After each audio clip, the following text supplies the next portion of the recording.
The heady scent of lilacs and roses enveloped Daisy Adams as she arranged a fresh delivery of spring flowers, her fingertips dancing delicately across vibrant petals still damp with morning dew. This quiet morning at Petal and Bloom, the neighborhood flower shop where she'd worked for the past 3 years, felt like any other until the bell above the door chimed and in walked a man who seemed entirely out of place in the quaint little store. Daisy looked up, a welcoming smile already forming. The stranger stood just inside the doorway, his broad shoulders filling out a simple gray Henley that seemed expensive despite its casual appearance. His dark hair was slightly disheveled, as if he'd been running his hands through it repeatedly. Most striking were his eyes, deep brown and currently scanning the shop with obvious uncertainty. "Good morning," she called out. "Can I help you find something?" The man approached the counter, hands tucked into the pockets of his jeans. "I hope so," he said, voice deep and warm. "I'm visiting my grandmother this afternoon and I wanted to bring her flowers, but I'm completely lost on what to choose." "That's what I'm here for," Daisy replied, wiping her hands on her apron. "I'm Daisy, by the way. Zane Elliott," he replied with a slight smile. "And I should probably warn you that my knowledge of flowers ends at red ones and yellow ones." Daisy laughed. "Well, Zane, we can work with that. Tell me about your grandmother. What's she like?" Something in his expression softened. "Her name is Martha. She's 82, stubbornly independent and the strongest woman I know. She taught me everything important from tying my shoes to running a—" He paused, "to working hard. She loves reading poetry and classical music. Does she have a favorite color?" Daisy asked, already moving toward the cooler where they kept the freshest arrangements. "Purple," Zane replied without hesitation. "Everything in her house has been some shade of purple for as long as I can remember." Daisy nodded thoughtfully. "I think I know exactly what she'd like. How about lavender roses mixed with purple lisianthus and some white hydrangeas for contrast? Elegant but not too fussy." Zane's eyebrows rose in impressed surprise. "That sounds perfect, actually. You're clearly good at this." "It's my favorite part of the job," Daisy admitted. "Connecting people through flowers. Each arrangement tells a story." As Daisy began selecting blooms for the bouquet, she chatted easily with Zane, asking more about his grandmother. She learned that Martha had raised him after his parents died when he was 7, that she made the world's best apple pie, and that she still insisted on mowing her own lawn despite Zane's protests. "She sounds remarkable," Daisy said, carefully trimming stems. "She is. She worked 2 jobs to raise me, never complained once." A shadow passed over his face. "She's been in the hospital, nothing serious, just a minor procedure, but at her age, everything feels significant." "I'm sorry to hear that," Daisy said gently. "Flowers are a wonderful way to brighten a recovery room." She continued working on the arrangement, adding sprigs of lavender and eucalyptus for texture and fragrance. Zane watched her hands move with practiced precision, his gaze occasionally drifting to her face. "Do you mind if I ask how you got into flowers?" he asked. Daisy smiled, tucking a strand of copper hair behind her ear. "My mother was a botanist. Our backyard was basically a living laboratory. I grew up learning Latin names before common ones." She wrapped a purple satin ribbon around the stems. "After college, I took what was supposed to be a temporary job here and fell in love with it. There's something magical about being surrounded by beauty all day." "What did you study in college?" Zane asked, seeming genuinely interested. "Environmental science," she replied. "I still do some conservation work on weekends, habitat restoration projects mostly." Zane nodded appreciatively. "That's admirable. What about you?" Daisy asked, finishing the bouquet with a flourish. "What do you do when you're not buying flowers for your grandmother?" A curious expression flickered across his face, almost like hesitation. "I'm in shipping," he finally said. "Import-export, nothing nearly as interesting as bringing beauty into people's lives." Daisy presented the finished arrangement to him. "What do you think?" Zane's face broke into a genuine smile. "It's beautiful. My grandmother will love it." As Daisy rang up the purchase, Zane pulled out his wallet. She noticed his hands strong but with unexpected calluses that didn't quite match her mental image of someone in imports. That'll be $48, she said. Zane handed her a credit card. Would you mind adding a card, something simple that says love, Zane? As Daisy processed the payment, she glanced at the name on the card, Zane Elliott. Something about it tugged at her memory, but she couldn't place it. She carefully wrote his message on a small purple card and tucked it into the arrangement. Here you go, she said, handing him the flowers. I hope your grandmother loves them and feels better soon. Thank you for your help, Zane said, taking the bouquet. You've made this much easier than I expected. That's what we're here for, Daisy replied with a smile. Zane lingered for a moment, as if wanting to say something more, but the bell above the door chimed again as a young couple entered. Have a wonderful day, Daisy said. Zane nodded. You too, Daisy.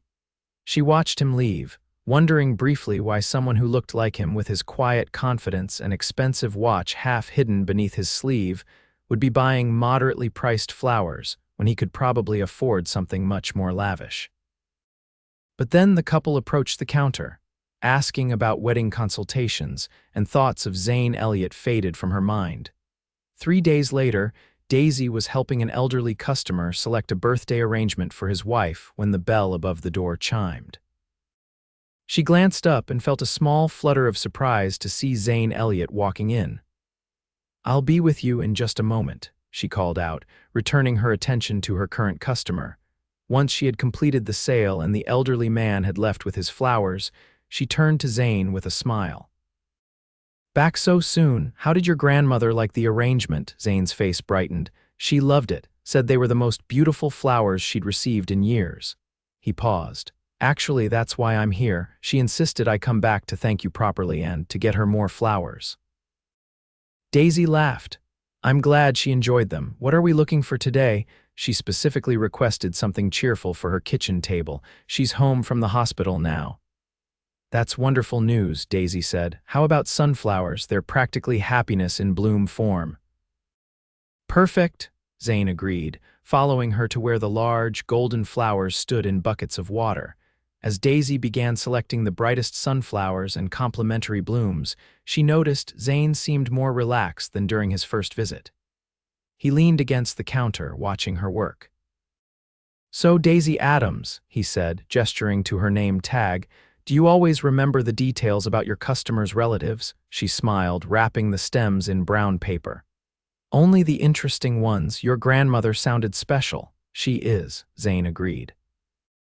Actually, she wanted me to give you this. He pulled a small envelope from his pocket. She's a bit old-fashioned and insisted on a proper thank you note. Daisy accepted the envelope with surprise. That's incredibly thoughtful. Martha Elliott doesn't do anything halfway, Zane said with obvious affection. Daisy paused, the name finally clicking into place. Elliott, as in Elliott Shipping, the container company. A slight tension appeared in Zane's shoulders. Yes, that's the family business.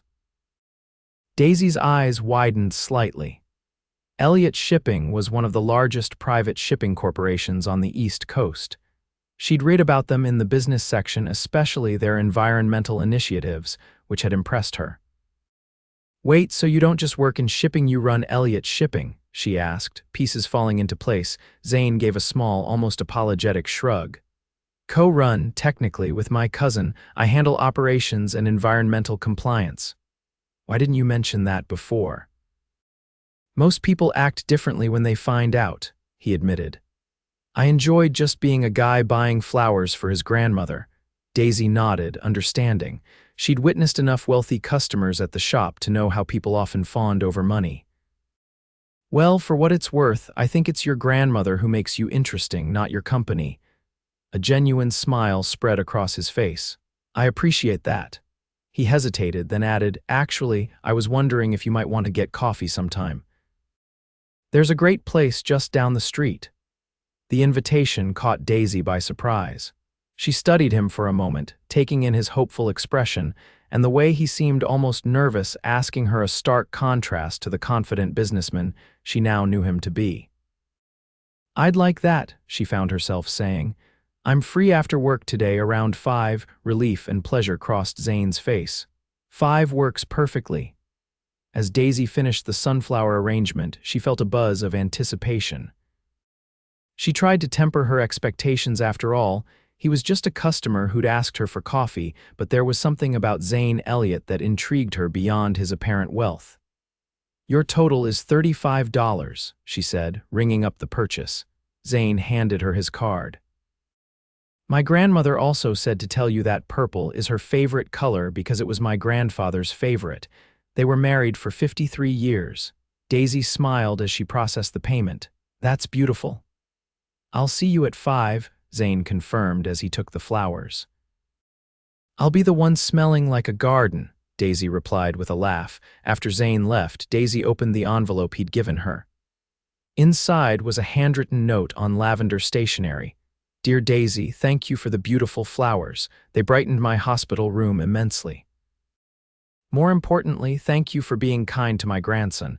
It's rare for him to meet people who see him rather than his position. Warmly, Martha Elliott." Daisy read the note twice, touched by the sentiment and intrigued by the glimpse into Zane's life. When 5 o'clock finally arrived, she changed out of her work apron, refreshed her minimal makeup, and walked to the coffee shop with a mixture of nervousness and curiosity. Zane was already there when she arrived, sitting at a corner table with 2 cups. He stood as she approached, a warm smile lighting his face. "I hope you like lattes," he said. "I took a chance." "Good guess," Daisy replied, sliding into the seat across from him. The conversation flowed more easily than she expected. Zane asked thoughtful questions about her conservation work, and she found herself enthusiastically describing a recent wetland restoration project. In turn, he shared stories about growing up with his grandmother and the unexpected path that led him to taking over the family business. "I actually wanted to be a marine biologist," he admitted. "I was halfway through my PhD when my uncle passed away unexpectedly. The company needed leadership and my grandmother couldn't do it anymore." "Do you regret it?" Daisy asked. Zane considered this. "Not exactly. I've been able to implement significant environmental changes in our operations, things that have real impact because of our scale, but I do miss research sometimes. That explains why Elliott Shipping has such progressive environmental policies," Daisy mused. "I read about your plastic reduction initiative last year." Zane's eyebrows rose in surprise. "You follow shipping industry news," Daisy laughed. "Environmental news. Your company was highlighted as a positive example." "That project nearly gave our board members heart attacks," Zane said with a chuckle. "But it was worth it." Their coffee date stretched into dinner at a nearby bistro, and Daisy found herself increasingly drawn to Zane. Behind his success and wealth was a thoughtful man with genuine passion for his work and deep devotion to his grandmother. Most surprisingly, he seemed equally fascinated by her life, asking insightful questions about flower arrangements and conservation work alike. When they finally parted ways outside the restaurant, Zane hesitated. "I'd like to see you again," he said. "Maybe dinner this weekend." Daisy nodded, ignoring the voice in her head warning about dating customers, especially millionaire customers who operated in a world vastly different from her own. "I'd like that." Over the next few weeks, Daisy and Zane fell into a comfortable rhythm. He continued to visit the flower shop, ostensibly for his grandmother but increasingly just to see Daisy. Their dates ranged from casual pizzerias to elaborate dinners, and Daisy discovered that, despite his wealth, Zane was happiest in simple settings where he could relax and be himself. 1 month into their relationship, Zane invited Daisy to his grandmother's house for Sunday lunch. "She's been asking to meet you properly," he explained, "but only if you're comfortable with it." The prospect was nerve-wracking, but Daisy agreed. That Sunday, she selected a small potted orchid as a gift and met Zane outside his grandmother's home, a charming colonial house in a historical neighborhood, modest compared to what she had imagined. Martha Elliott was nothing like Daisy expected.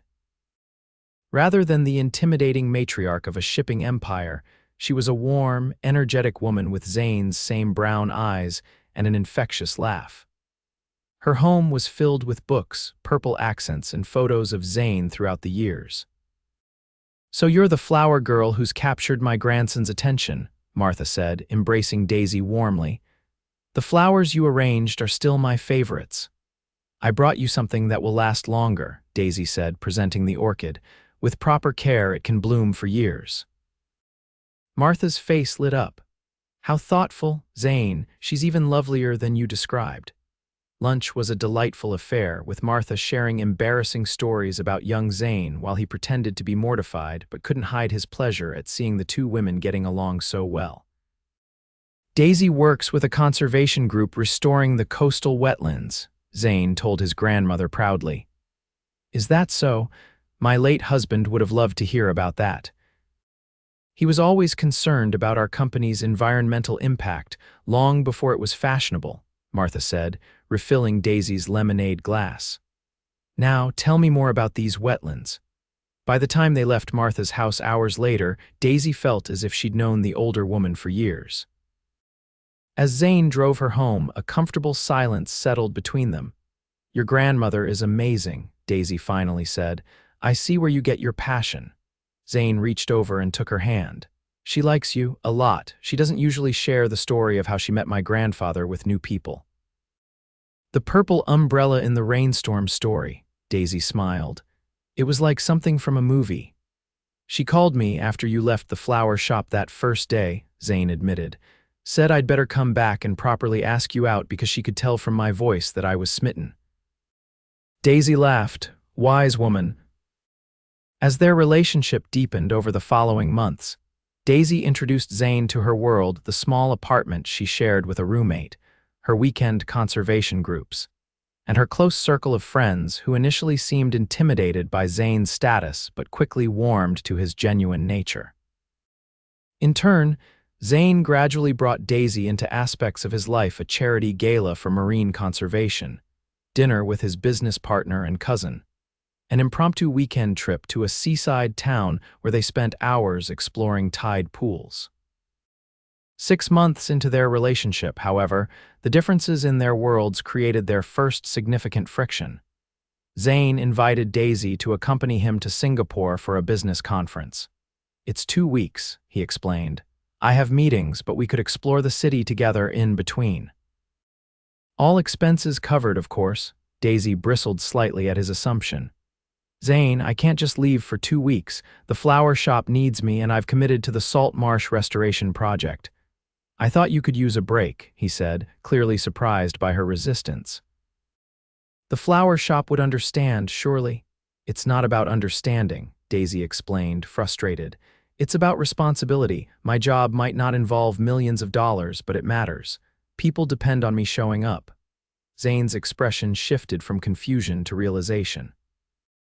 I didn't mean to suggest your work wasn't important. I know, Daisy sighed. But sometimes you forget that my life operates differently than yours. I can't just rearrange everything at a moment's notice. The conversation ended unresolved, with both feeling misunderstood. For the next few days, their communication was strained. Zane left for Singapore and Daisy threw herself into work, both at the flower shop and the marsh restoration. A week into Zane's trip, Daisy arrived at the flower shop to find an unusual delivery: dozens of potted native plants that were part of her wetland restoration project, with a note. For your important work, I'm learning. Can we talk? Z. That evening, when Zane called from Singapore, the tension between them dissolved as they had their first real conversation about navigating their different worlds. I've been thinking about what you said, Zane admitted. About responsibilities and assumptions, you were right. And I could have explained better instead of getting defensive, Daisy replied. Your invitation was thoughtful, even if the timing wasn't right. They began discussing practical ways to blend their lives, Zane adjusting his expectations about spontaneous plans, Daisy being open about when she felt overwhelmed by his world. When Zane returned from Singapore, their relationship felt stronger for having weathered the disagreement. On a crisp autumn evening, nearly 8 months after they'd met, Zane suggested a walk through the botanical gardens. There's a new exhibit on native pollinators I thought you'd enjoy, he said. The gardens were beautiful in the early evening light, but Daisy noticed Zane seemed distracted. As they approached a secluded gazebo surrounded by late blooming flowers, he suddenly took her hand.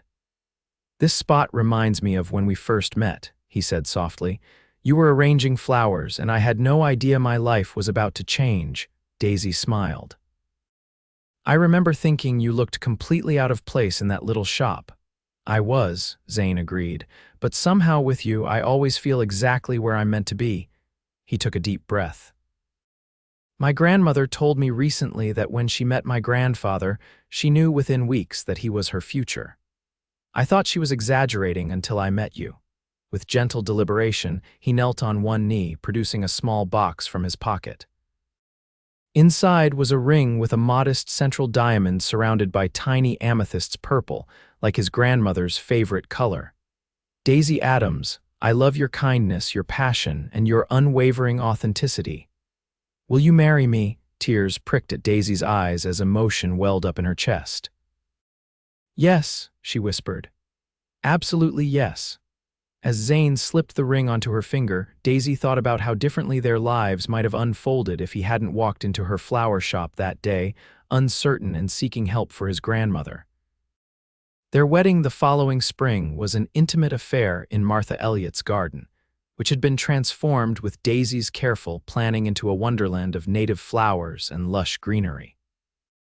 Martha, resplendent in purple, beamed with joy as she watched her grandson marry the flower shop girl who had seen past his wealth to his true self. "You know," Martha told Daisy during the reception, "when Zane came home with those first flowers, I knew there was something special about the woman who arranged them. You captured his heart with purple roses and honest conversation. And I had no idea he was anything but a devoted grandson," Daisy replied with a laugh. "That's precisely why it worked," Martha said wisely. "You fell in love with Zane the man, not Zane the millionaire." A year later, Daisy and Zane had settled into a rhythm that honored both their worlds. Daisy continued her work at the flower shop part-time while expanding her environmental conservation efforts, now with funding from a foundation that Zane had established to support coastal habitat restoration. Zane remained at the helm of Elliott Shipping, but had restructured his schedule to create more balance. Together, they renovated a modest house halfway between the city and the coast, with a greenhouse for Daisy's plant experiments and an office where Zane could work remotely. Martha became a regular fixture in their lives, dropping by with baked goods and gardening advice, treating Daisy as the daughter she never had. On their first anniversary, Zane surprised Daisy with a special gift, the deed to the flower shop. "Mrs. Henderson is retiring," he explained. "She offered me first option to buy it. I thought perhaps you might want to own the place where our story began." Daisy stared at the papers in shock. "You bought the flower shop, only if you want it," Zane clarified quickly. "I remember our conversation about assumptions. This isn't me deciding your career, it's me offering an opportunity. If you're not interested, Mrs. Henderson has other potential buyers." Daisy's mind raced with possibilities. "I could expand the native plant section, offer workshops on sustainable gardening, maybe even create a nursery for restoration projects." Zane smiled. "So that's a yes." "It's a definite yes," Daisy replied, kissing him. "But on one condition: we keep the name Petal and Bloom, no Elliott branding." "Absolutely," Zane agreed. "This is your domain, not mine." Later that evening, as they sat on their porch watching the sunset over their garden, Daisy rested her head on Zane's shoulder. "Did you ever imagine when you walked into the shop that day that you'd end up married to the flower girl?" "No," Zane admitted with a laugh. "I was just trying not to look completely clueless about flowers, but now I can't imagine any other outcome." "Your grandmother played matchmaker pretty brilliantly," Daisy pointed out. "She denies it, but I'm convinced she knew exactly what she was doing when she insisted I get her flowers instead of having them delivered." Daisy smiled. "We should send her purple roses tomorrow as a thank you." "She'd like that," Zane agreed, pulling Daisy closer. "Maybe we can deliver them ourselves." As twilight deepened around them, Daisy reflected on the unexpected journey that had brought them together, a simple exchange about flowers for a beloved grandmother, which had blossomed into a partnership built on respect, understanding, and love that transcended their different backgrounds. In the end, it wasn't Zane's wealth or Daisy's talent with flowers that had created their happiness, but the genuine connection they'd formed when neither was looking for anything more than a perfect bouquet. 2 years later, when they welcomed their daughter, they named her Violet Martha Elliott, a nod to purple flowers, a tribute to the woman who had raised Zane, and a continuation of the story that began with a simple request for help selecting the perfect flowers on an ordinary spring morning.